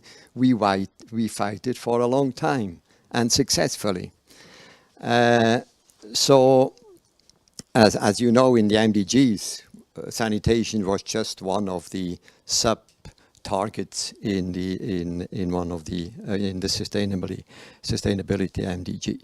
So that was really the motivation that we said we have to write a new vision document, replacing this old one. And as you know, as you also know, there are really some major changes between the MDGs and the SDGs. Just very briefly, of course, SDGs are more comprehensive, they are interlinked, they are incorporating all dimensions of sustainability. Not new for SuSanA, but very different from the MDGs. Universality, SDGs are universally applicable to all countries, not just to developing and transition countries. And of course, much more ambitious, and one of the main points, not leaving anybody behind. So, of course, we asked ourselves, what does that mean now for SuSanA? Well, first of all, the good news is SuSanA doesn't have to catch up with the SDGs. It's the other way around, actually. The SDGs were catching up with SuSanA because all these sustainability criteria, which are now in the SDGs, we have been talking about since 2007. And so we have been very much with the underlying philosophy of the new SDGs. Now, of course, we have continuing challenges. And fortunately, because of the profile of sanitation has been increased quite tremendously during the MDG period, I think it's no more SuSanA's main role to lobbying, but it's much more a facilitating role. And I think the Gates Foundation grant is now a great opportunity to find out how this can be done in an efficient way. I think one thing which we really want to continue focusing, it's not new, continuing focusing, that highlight the need for a systems approach, that we look at the entire sanitation system, and this is very nicely visualized with this figure, that the MDGs were really looking at the access part. SuSanA has always been looking at the entire system, but now SDGs, the target 6.2, 6.3 are really looking at the entire system. Extremely important. But of course, we have also new challenges. So we asked ourselves in the new vision, how shall we respond to leave no one behind? So it basically means for SuSanA, we really have to provide more focus on the hardest to reach and the most vulnerable. Very difficult, but I think we have to approach that. How do we respond to universality? Do we now deal with the whole world, with the developed countries as well as with the developing countries? Well, we said, no, we will still focusing on the low and low middle income countries, but we are aware of the new developments in the highly developed countries about alternatives and use them as showcase to conventional wastewater systems. I think this is important, especially also for people in developing countries. Always tell me, why are you telling us to do something different than you have been doing now for so long? So I always tell them, look, we are looking at alternatives ourselves. So that I think is important. And I think if you look at the world today, there is really, with the whole refugee situation, there is a really big need to improve the cooperation between humanitarian and development actors. I mean, so many of these refugee camps are unfortunately becoming permanent institutions, basically. And I can tell you that, it was mentioned before that SDC is funding MENA chapter of SuSanA. I can tell you that's the motivation of SDC to fund this MENA chapter because of the refugee situation in the Middle East. That's why it was relatively easy to get these resources from the SDC. And I think it's also important that we provide orientation and guidance at the country level, especially setting national priorities and translating global. We have global sanitation targets, but we have to translate them into local conditions. This is very, very important. Also, universal doesn't mean the same solution for everybody. This is so. I think we should help people at the national level to put these, how to put these priorities, and how to translate these global international targets. And then I think also emerging is more technical assistance in developing methodologies and designing monitoring structure at country levels. So I think we will hear a bit more later if Graham is here. I didn't see him, but anyway. I think next to these new challenges, I think, and personally, that is really, I think this is the big new opportunity that we have with the change from the MDGs to the SDGs. Because there are so many linkages between sanitation and all the other SDGs. So this is a great opportunity to finally reach out and cooperate with other sectors.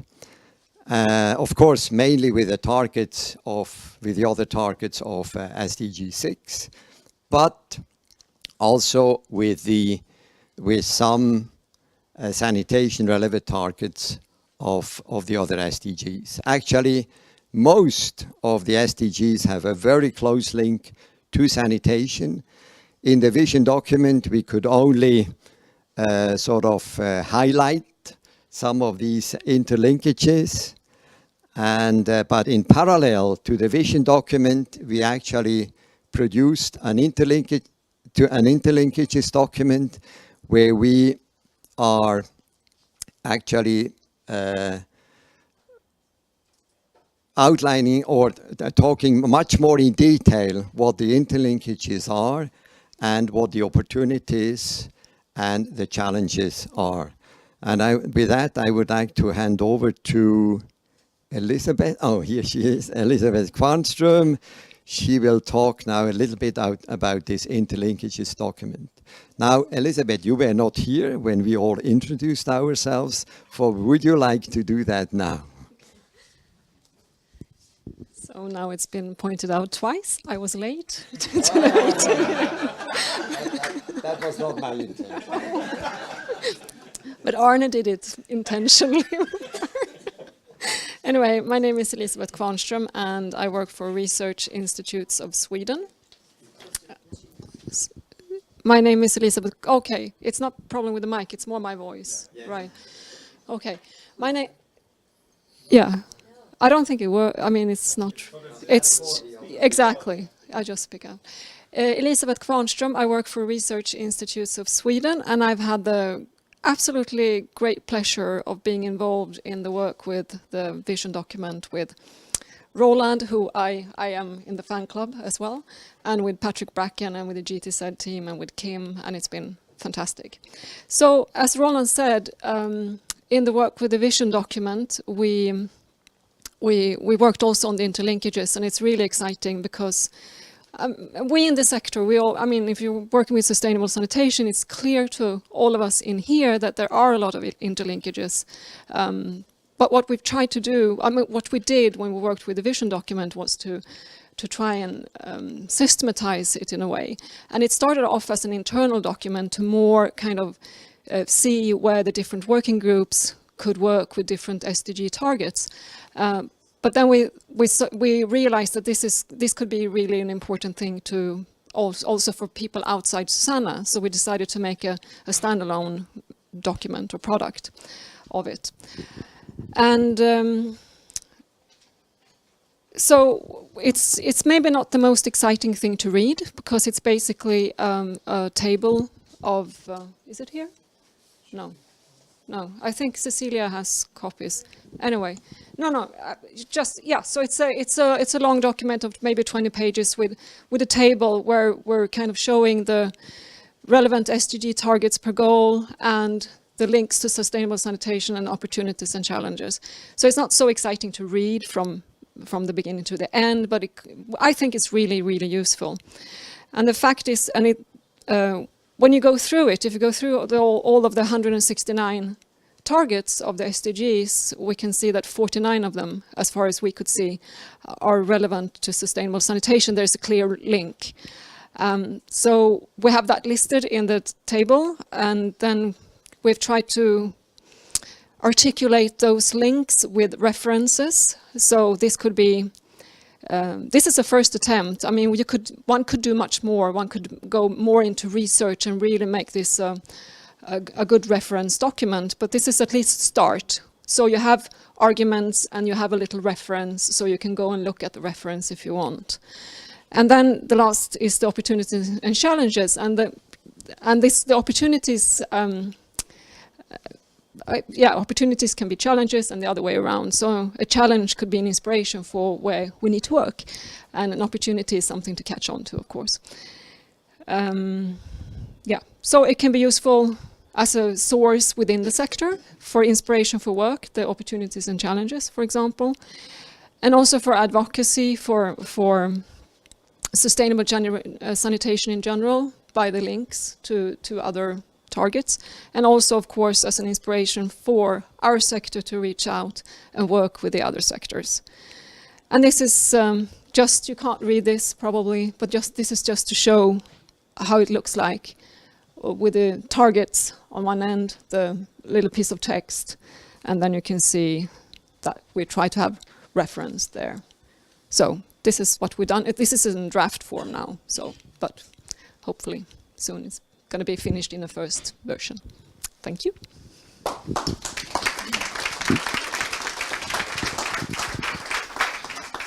Okay, thank you very much, Elisabeth.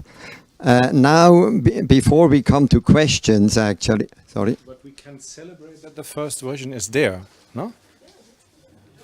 Yeah, I think they are actually. See? So you can have another sneak preview, and maybe that's why don't the two of you celebrate announce it, Cecilia? Because you both were in the team. You just hold it into the camera and smile, and we clap. Okay, so we announced.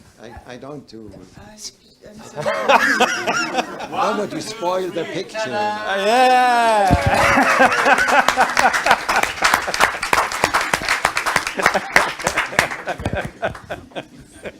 Okay, anyway, I forgot to say there are, of course, copies of the vision document and now also of the interlinkages document. I think they came now, so there should be enough copies for everybody. So thanks very much for that, Elisabeth. Now, before we come to questions, we want to get some voices actually now from these other sectors. And I'm very happy that I can now call upon several people. The first is Pei Drexel from EME, and he will give us some reflection on the interlinkages between sanitation, solid waste management, and especially agriculture. Please, Pei. Would you like me to come to the front? Well, if you want to be seen in the camera, then you have to come to the front. That's my answer.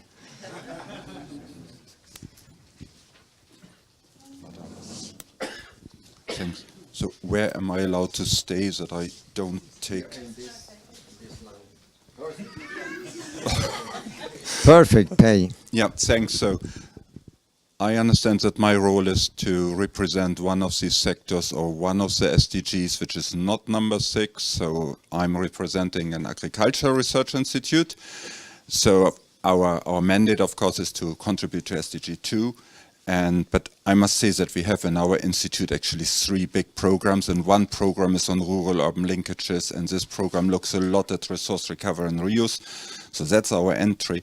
And I liked very much what you said, Roland, that the SDGs have to, or now are finally catching up with SuSanA, because they are adopting more and more compared, especially under 6, the systems approach, looking along the whole sanitation service, saying less emphasis only on the provision of toilets.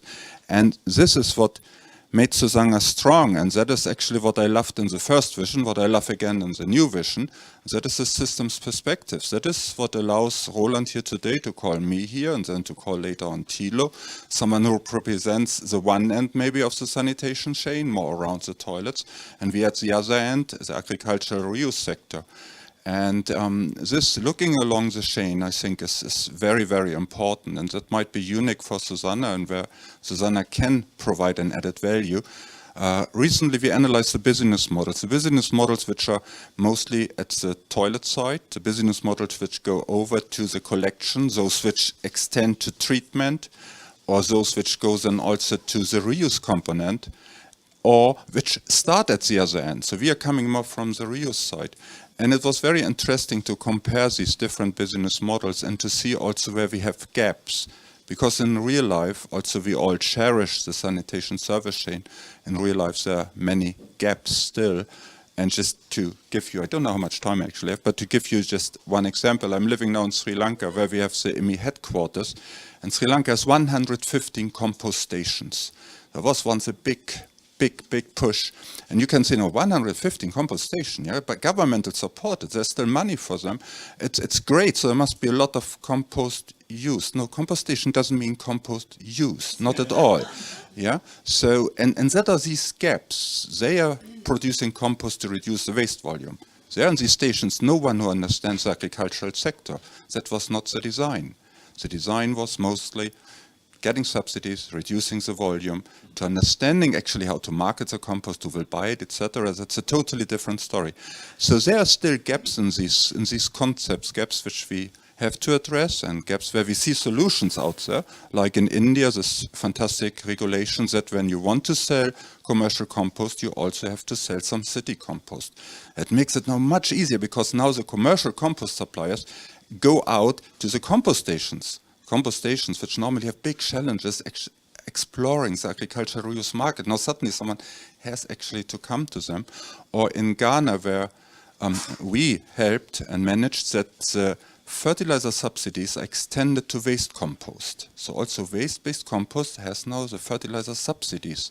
And so that are these steps, the right solutions, where we can break those barriers which are still between the different steps of the sanitation service chain to make it working, and that's it. Thank you very much.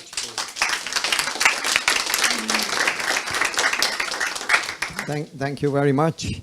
And I really hope that, I mean, you have been working on these linkages for a long time, but I hope that in the future we can excite more people in the agriculture sector to be excited about sanitation, but that's up to us to do that. Now I would like to call up on, I think Graham, I didn't see, huh? It's not here. So then Bella Monse from GIZ, she will talk about the interlinkages between actually to the education sector, isn't it? So please. Yes. Hi, I'm Bella Monza. I'm working in the education sector, and basically I came originally from the health sector. It's also interesting. My profession is I'm a dentist. It was my task to work with the Philippine government to improve oral health in children, because children have tooth decay from ear to ear. And there was the question, what can be done using the school system, because there's no money in the healthcare system. And we were using the school system to start with daily toothbrushing. But to do daily toothbrushing, you would need water and you would need washing facilities. And at that time, it was also quite difficult to get so much attention for that. That was the time of H1N1, and all over there was the hand washing. Everybody was propagating hand washing. And so hand washing and toothbrushing were linked to each other. That was also even a bit new in the healthcare sector, to easily link that to a hygiene package. But a hygiene package itself needs also, as you see here, needs facilities, needs toilets, needs these infrastructure in order to carry out activities. And that needs a whole system within the education sector to carry that out. Because it's not just that there is infrastructure or that you plan to do some activities, you need routines, you need planning, budgeting, you need the parents, you need a monitoring system. All of that is something you have in order to have a functional hygiene program in schools. You need really the institutional setup. You need you need that the institutions further develop. So it's something embedded in the institutional setting. And just to say, therefore, a WASH in schools program can never be just coming from the WASH sector. It has to be embedded in the education sector, with the education sector in the lead. But of course, the WASH sector is so much needed to bring in information and the expertise, because the education people are not experts, and has to be made very easy understandable for the people in the education sector to manage WASH. So the management of WASH is in the education sector. Thank you. Thank you very much. Thank you very much. By the way, I think it is planned to tomorrow in the core group meeting that we are really discussing, have a really first discussion also about putting now these ideas of the vision document, the interlinkages document, into action. What it actually means and who could do what the working group could do, so to have this type of discussion. Now, of course, there is a very close link between sanitation and nutrition, and I'm very happy now to call upon to Thilo to introduce the document WASH and Nutrition. Please. I'll just grab the microphone to call on my colleague Jona to maybe come to the front and introduce it, giving her credit as it's her publication. And so I'm happy to announce Jona, who in SuSanA is one of the co-leads at present for the WASH Nutrition Working Group. So Jona, microphone to you. Thanks, Tino. Hi, everybody.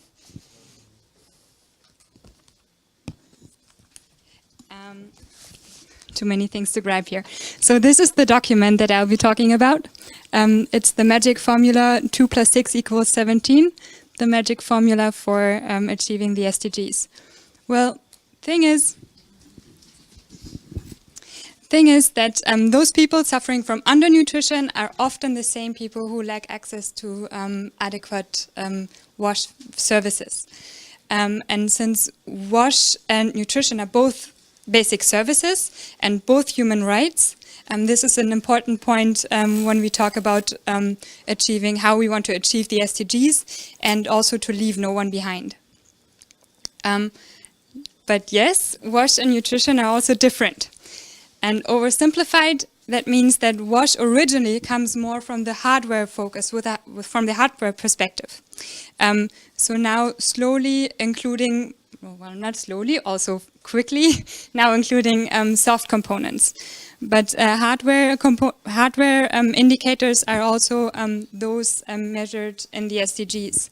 It's different for nutrition. So nutrition aims to improve health and nutrition outcomes, but achieving nutrition goals also relies on other sectors.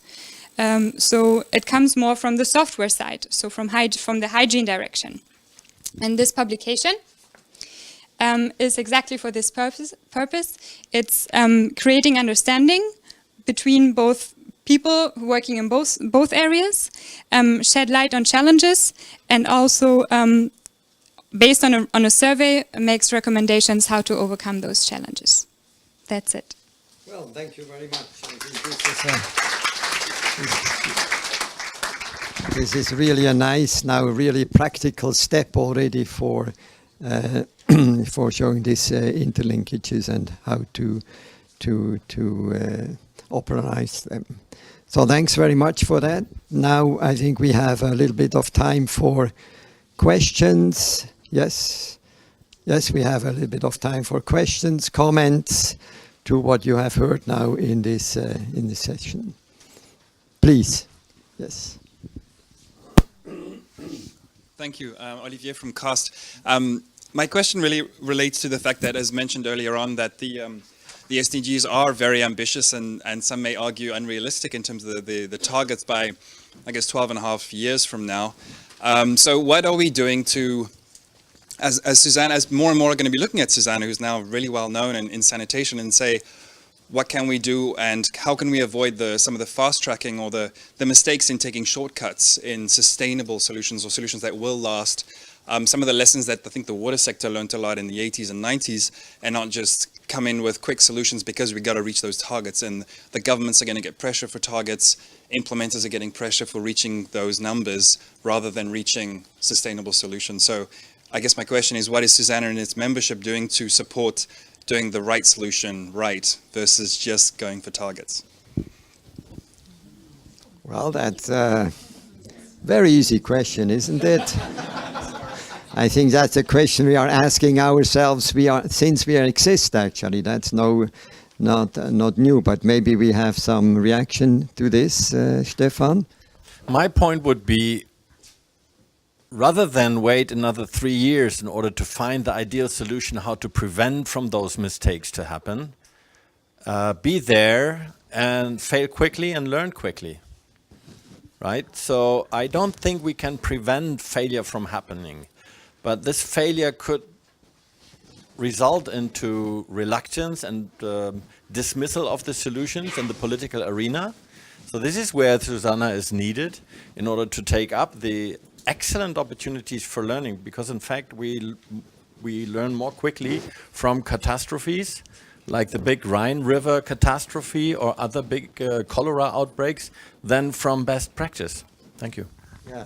Well, thanks. I just would like to underline that. That's also, I think, that's really a little bit of a mindset too. That I know it's very difficult to talk about failures because everybody wants to do the great jobs. But like you said, I think we learn more about failure, and it's not, as a researcher, I can tell you, a negative so-called is not a bad result as long as you know why and you learn out of it.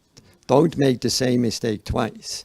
And I think that's all what SuSanA is about, to learn from each other. And just before Stefan told me, we have a big problem to get resources to learn and to get that across the other people.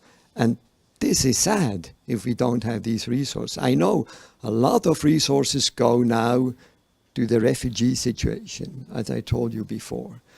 What I know about the development agencies, that's where all the money goes now, or most of the money. But I think this is, we really have to be careful, and I think we have to see what SuSanA can support this really linkage and this learning. And my plea again, let's also talk about failures. We had 2 + 6 is 17. So 2 is nutrition. No, what was it?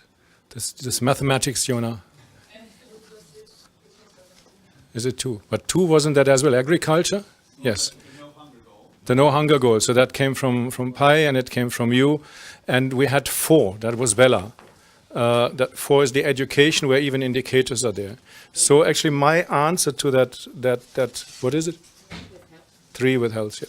But my answer to the question is that these are examples where working groups since 2 years, 3 years, or a couple of years are actually working on the merging of the now since 2 years goal and another goal. So it's off. So yes, but as this screen is off, I'm allowed to stay here.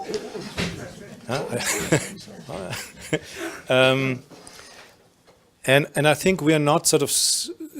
That's what we should. We're not. Others might start now. We are looking into the network where what we started 10 years ago was fruitful. It was fruitful according to the principles that it should not be a top-down you have to do, but it is a synergy between a SuSanA partner and a partner from another sector where both say, this is a synergy. If we are doing it together, it's better. So actually, I think we should learn from these examples we have now over the last 10 years, try to understand them, and then we don't have the answer, but maybe we can contribute to the answer, how to then as well have sustainability beyond sanitation. That would be my answer. Other comments, questions? Stefan? I mean, the target now should not be to fail, right? So the other part of your question, I would like to add a quote from Chris Buckley. He said, half a year of fieldwork can save you one morning in the library. So instead of replicating, and I think this was your question, right? Instead of replicating and then after half a year finding out, oh, that doesn't work, trying to find and make use of our resources and linkages in order to have exposure visits, learn from failures or practice in other areas, have South-South personal linkages, people meeting, exchanging, engaging before taking that decision. I think that's very valuable. Okay, Two answers here. I saw her hand first, so Bella, and then you, Diane. Just underlining what Stefan says, it's absolutely the exchange platforms. That's not just a library and publications where you find articles. No, it's exactly also the network and linking people and really creating possibilities to learn from each other. And I think that's really happening with SuSanA, and that's the core value. And the question is how to make that even better. And therefore, I think specifically with this entire online possibilities of exchanging that make it much more easy now to do that, we need a very, very good platform where that can happen. And I think there's much room for improving this, because also you can see all over the world now, people have access to internet. So it's so fast. Some countries are really taking so many steps. They don't go for landlines anymore. They immediately go to cell phones. So whole generations of technologies, they just do the next step immediately. So I think that will help a lot. Okay, Diane as the last question. Well, Roland makes the point that we can learn from our failures and we should be writing those up. And then when you said the morning in the library, well, I spent the morning in the library and everything I found was just wonderful about the sanitation world when I was writing my first grant, and it actually took 6 months in the field to make the same mistakes that once I talked to people they had already made, but they didn't write it up. And so I think we need an effort within our community to legitimize failure as success, or to somehow legitimize the importance of talking about what we learned and documenting it. And we're all vulnerable to what the person who gave us the grant might think. We got to get over it, because I really felt like I wasted my time by going to the library for that half day. Sorry. Okay, there's one where it seems to be very urgent. Yes. Okay, one small follow-up and then everybody is allowed to talk. There is somebody or an organization that have actually systematized failures in the sanitation sector. They're called Improve International. You should check out what they do. They have really written up projects that failed and why they failed and stuff like that. What was the name? Improve International. Improve International. Yes. So thank you. Thank you to Roland and the team, and to our lounges. And now we are not, you won't get, as I announced, you won't get lunch if you don't are fast with a group photo. But that actually is Madeleine or Arne, that the SEI is helping us with that. So go out and look for guidance. Thank you for this morning. It's, okay, Kim, so that it's again downstairs and looking in that direction. Okay. And we're back here. It seems at 1 o'clock. Enjoy your lunch and thanks for now.